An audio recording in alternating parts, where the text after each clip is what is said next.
Tucker Carlson's been at the top. He's somebody who the president of the United States, I guess at one time or another, had a good relationship with. That's changed. And he's been kind of exposing a lot of, not just necessarily what's bad about Israel, but he's made it his mission to go after Christian Zionists, which seems to have been an aspect that was lost over the course of the past 2 years.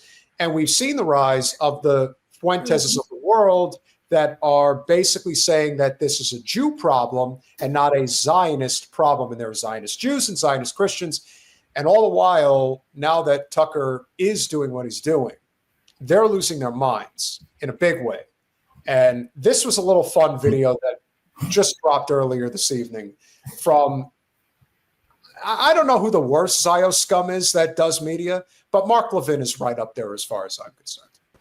Then we have on the fascistic, neo-Nazi, radical right. And by the way, I'm not talking about constitutional conservatives, not in the least. We're not on the radical right.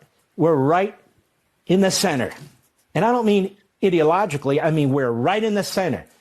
We support the Constitution, the Declaration, the founding, and everything that was done to create this nation. How can we be right-wing? Let's see. You don't support promotion of the social welfare. You are a traitor to this country since your loyalties lie with Israel first, no matter what you say. And on top of everything else, he's such a miserable bastard. Like he really is. He's a short, bald, fat man. So naturally, he's just not going to be a very happy-go-lucky type guy. I have never seen him smile once in his life. He's always a gruff every time he's on camera. And right now, his explanation of neoconservatism is ideologically in the center of politics. That's what he wants you to believe. And in a way it is, because everything shifted so far right. If you were to base our political ideological spectrum to the rest of the world, yeah, you're probably right. Yeah. The Overton window has been moved there. Mark Levin also says that he's a constitutionalist, yet when Mark Levin says constitutionalist, he doesn't mean any of the amendments that have offered that are not part of the original document. So he's not actually a constitutionalist at all. No, he's not about the Bill of Rights. Yeah, exactly. Yeah. Well, he's not offering any actual, well, like a lot of times people will say, like we were covering the lauding of Pelosi when she announced that she's retiring. And it's like, oh, she's the greatest that ever was. And they can't name one damn thing about what she did well. I can name a lot of things about what she did badly, but hey, that's the thing about fluff and politics. We're really great. We're the greatest in the history of the world. How is that, Mr. President? Oh, just believe me. Believe me. I know what I'm talking about. So yeah, a lot of that blowharded shit, and he's got more of it a lot more of it to give. Right wing of what? These people are not America first. America first isn't evil over good. America first isn't tyranny over liberty. America first isn't sounding like the Marxist, Islamist, anti-American Jew haters. That's not a... The Marxist, Islamist, anti-Semitic Jew haters? What is that? I don't know.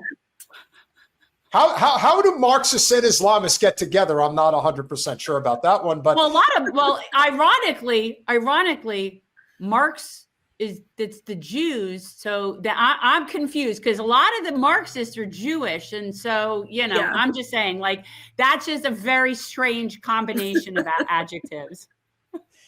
Well, he doesn't really know what to say, so he's just throwing whatever shit he can at the wall and hopes it's American at all. That's not America first, second, or third. No, they're aiding and abetting people who want to destroy the country. They want to destroy the country. You have individuals in that ilk, in that cabal, who talk up Hitler, who platform people who talk up Hitler. You have individuals who talk up Stalin, who platform people who talk up Stalin. You have individuals who defend Hamas as a political movement, not a terrorist movement. Yes. How many people have been slaughtered, Americans, by the Islamists? The Islamists have killed more Americans. How come he doesn't talk about how many Americans have been slaughtered by Ziohel? I just think that's interesting, because I actually think more Americans have been killed by our so-called ally Ziohel than by any of the people to whom he's referring. Even if you just look at the USS Liberty alone, like what is he talking about? Iraq, Afghanistan. Yeah, but they didn't do anything to us. Mm-hmm. Well, in their mind, they did. It was interesting because you probably saw the clip from the Knesset earlier where they were, really going in on Netanyahu, Milikowski. But we pointed out, which is why liberal or neoliberalism is much worse than neoconservatism, because they hide their stripes much more effectively. So when they are going after Milikowski, but lauding the IDF and never acknowledging the Palestinians, there's a reason why they get away with what they get away with. There's a reason why that ideology is much more devastating, because the crimes could be gotten away with. When somebody like this blowhard, twin of Giuliani, is talking, again, the Jewish version of Giuliani, you're looking at him. It's like a spiraling tornado. They don't know what to do. Islamist, Marxist, loves Stalin, loves Hitler. These people love genocide. And see, at the end of the day, what I've heard from him right now isn't that much different than what I heard from Kathy Hochul twice this week. Yeah. I mean, it's a lot more in your face, but she basically, it was like a shit sandwich with sprinkles on it. Now, if you keep asking me to raise those taxes on the super rich, I'm definitely not going to do it. All right. One turd sandwich. How much more of this douche do you have here? Plenty. Here we go. As Victor Davis Hanson so brilliantly pointed out in the Free Press, than any other entity. Plug to the Free Press. Never forget to plug the Free Press. All Just right. putting that out. Since the end of World War II. Did you know that? When we were hit on 9/11, we took a bigger hit than we took at Pearl Harbor. Are you aware of that? There's a lot of young people who aren't. They're being brainwashed to the opposite. If Stalin had had his way, America wouldn't have even existed. But we're told, no, Eisenhower was wrong. We're told Churchill's the bad guy. Hitler's misunderstood. And these guys, they are desperate for normal, regular Americans to debate them. To debate what? They belong in a mental institution. The point is, I despise them because they're trying to use the cover of conservatism in the American flag to justify the unjustifiable. That is what we are facing right now in our country. The problem is these people, the neo-Nazi fascists on the extreme right, they're the weak underbelly of this republic. You know, the other side, they know what they stand for. They're fighting. They're bringing people into the country who agree with them. They fight assimilation. They're trying to reach out to young people through Marxist propaganda, and we'll give you something for nothing. And they use Saul Alinsky tactics. Rich people are bad. You know, get the Jews, get the Christians. The others, they want you to believe that you stand for them. Are you unhappy? Are you down on your luck? Aren't you sick and tired of what's going on? Well, join us. Join you to do what? We've seen their type before, Mr. and Mrs. America. We've seen it in Europe. We've seen it in Germany. We've seen it in the United States in the 1930s, although it wasn't this bad. In the 1930s. Look at it this way. What do you think the founders of your country would think of these people who claim that they represent the Constitution, the Declaration of Independence, that they represent the will of God, as pointed out in the Declaration, or the Enlightenment, when they're siding with Hamas? Now, actually, what the founders would think of those that are trying to break away from Israel is that we are the patriots. You see, the people that side with Israel are no different than those who were secretly working for the Redcoats during the revolution. they're not for this country. And even though I haven't seen the movie Network, it is pointed out very eloquently in that film how the true elites of this world do not see countries. They don't exist. Everything is a means to an end. And we all have to suffer as a result.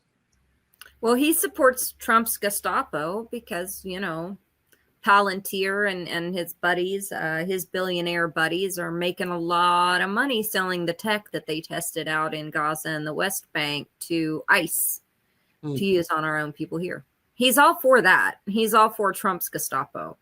How about the fact that the ICE agents are trained by the IDF? The tie-ins are real. And this guy has been selling that BS for decades. So does Sean Hannity. I don't know that I can watch much more of this guy. Like, seriously, it's really gross. Like, why? It's a lot. We've got a little more. Well, he's spiraling. I'm not like it's got in my soul. Just I feel like I get the gist. When they're siding with Hitler, when they're siding with Stalin, what do you think? What do you think our founders would think if they knew who Hitler was and they knew who Stalin was? And all, who do you think they'd be siding with? Well, they clearly didn't side with the King of England, did they? The King of England wasn't anything like what we're talking about now. And here's the other thing. These people I'm talking about, they trashed President Reagan, who defeated the Soviet Union. They trashed President Trump, who took out the nuclear sites in Iran.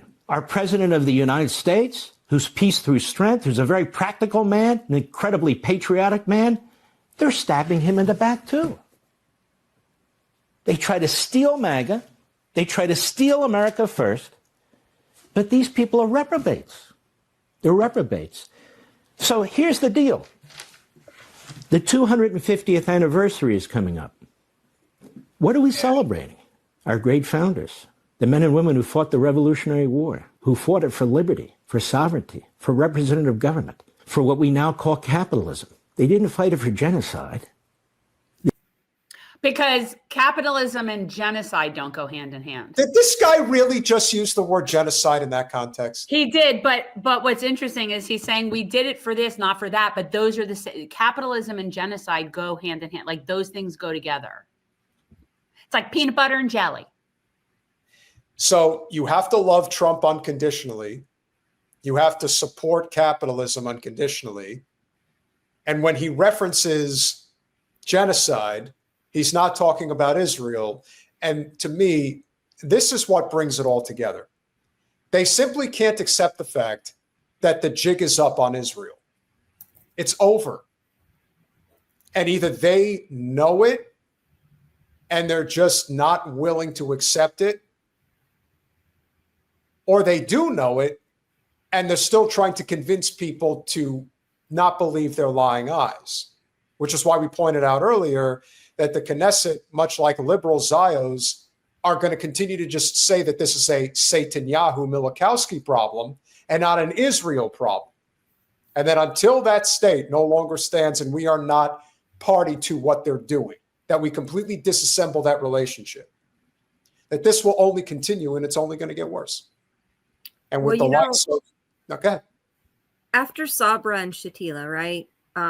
After the massacres in Sabra and Shatila in the late 80s, the country did turn against, because it was so horrific, right? And pictures started coming out. The country did turn against funding Israel. There was huge backlash. And I think they're trying the same thing that they did then, which there was heavy censorship all of a sudden on all the newspapers, because print was a big deal, on talk radio, because talk radio is on the rise, and on broadcast news, right? To like clamp down on the message. And they reformatted literal Hasbara departments. Mossad reformatted Hasbara departments. They created new ones. They started putting like Hillel on campuses. And they did all of this in order to like push this new kind of Hasbara that they pushed, that they have today, which is slightly different than what they'd had in before that. And I think they're just trying the same old model. And that's why that's why your all's video was taken down. That's why my friends on TikTok, their videos are being taken down. And I see less and less pro-Palestinian lives over there. That's why we're suppressed on social media. I mean, I have been. I'm sure you guys have been too for a good while now.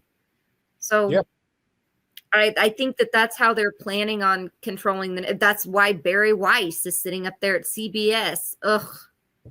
And got a position that she's not exactly qualified for, right? So I think that's what we're looking at, and I think that's what they're trying. So it's just more gaslighting, and Levin is just leaning into that. But did you notice how he tried to reframe genocide?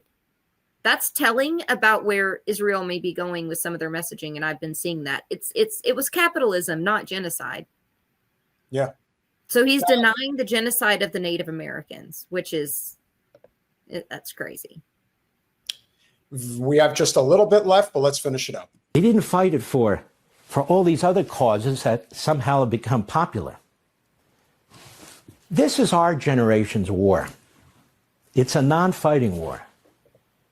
But it's more daunting. It's more complicated because it's from within. Abraham Lincoln talked about the enemy within. President Trump has talked about the enemy within. Well, they're here. They're here on the Marxist Islamist left, and they're here on the neo-Nazi fascistic right. They're here right now. They've devoured many of our institutions in our culture. They've devoured most of academia. The President of the United States is pushing back. He's pushing back hard. But we have a responsibility too. And what is that responsibility? This is our country. We're celebrating our country. Every July 4th, we're celebrating the principles that undergird our country. If you reject Judaism and you reject Christianity and you reject the link of the two, you reject the Bible. If you reject Judaism and Christianity and the brotherhood and the sisterhood of the two, not only are you rejecting our founding, you're rejecting our country. You're pushing some other agenda, whatever that agenda may be. We have a responsibility. I feel like, to be honest, Peter, we already heard this once tonight when we heard the woman in the Knesset acting like she was yelling. Yeah, I can't anymore. I can't. Sorry, I can't. The same person, the same liberal Zionist that was acting like she was yelling at Netanyahu sounds exactly like Levin here to me. Well, that's the difference between the neocon and the neo-lib. They're basically saying the same message. One just says it a little bit more in a rosary way. And this guy is, well, he's a miserable bastard to begin with. So you add in this, he's no longer relevant element, because he's really not. He's the difference between somebody like Tucker Carlson and somebody like Mark Levin is that Tucker Carlson is able to reinvent himself. Mark Levin isn't.